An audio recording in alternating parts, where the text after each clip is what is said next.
एक लड़के की विचित्र लव स्टोरी। एक अमीर लड़का था, उसे एक गरीब किसान की लड़की से प्यार हो गया। लड़की सुंदर थी। एक दिन जब लड़के ने उस लड़की को बताया वह उससे प्यार करता है और उससे शादी करना चाहता है, तो लड़की ने कुछ सोचने के बाद उस लड़के को शादी से इनकार कर दिया, क्योंकि वह गरीब परिवार से रिश्ता रखती थी। लेकिन कुछ समय बाद जब यह बात उस लड़के को पता चली, तो उसने लड़की के माता पिता से बात की और उस लड़की को समझाया। काफ़ी समझाने के बाद वह लड़की मान गई और दोनों की शादी हो गई। शादी के बाद लड़का उसे बहुत प्यार करता था। दोनों का दाम्पत्य जीवन भी काफ़ी अच्छा चल रहा था। लेकिन महीनों बाद लड़की को चर्म रोग हो गया, जिसके कारण उसकी खूबसूरती ढलने लगी। अब लड़की को यह डर भी सताने लगा कि उसकी खूबसूरती ढलने के कारण कहीं उसका पति उसे छोड़ ना दे। लड़की उस चर्म रोग को ठीक करने का हर संभव प्रयास कर रही थी।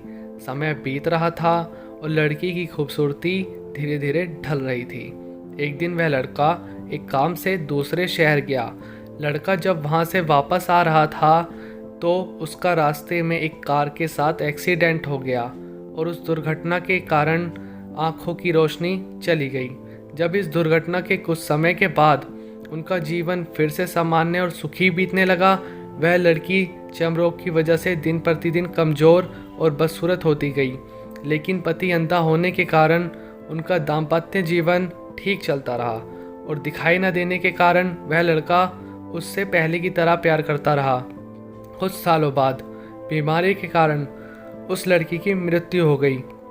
पत्नी की मृत्यु के बाद वह लड़का अंदर से दुखी हो गया और वह शहर छोड़कर जाने वाला था।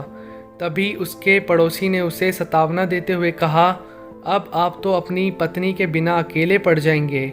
अब आपका ख्याल रखती थी, अब आपका जीवन अंधकार में कैसे व्यतीत होगा। तब उस लड़के ने अपने पड़ोसी की ओर देखा और गहरी सांस लेते हुए कहा, मैं कभी अंधा था ही नहीं, लेकिन मैं यह सोचकर अंधा होने का नाटक करता रहा कि कहीं मेरी पत्नी को उसकी बीमारी और बदसूरती के कारण यह ना लगे कि मैं उससे प्यार नहीं करता। इसलिए मैं इतने सालों तक बिना कुछ कहे हुए अपनी पत्नी की खुशी के लिए अंधा बना रहा। यह बात सुनकर पड़ोसी की आंखों से आंसू छलक आए और वह लड़का वहां से उठकर चला गया। शिक्षा: अगर आप जीवन भर खुश रहना चाहते हैं तो आप लोगों की कमियों की तरफ ही नहीं, उनकी खूबी की तरफ भी गौर करिए। आपका जीवन आसान हो जाएगा।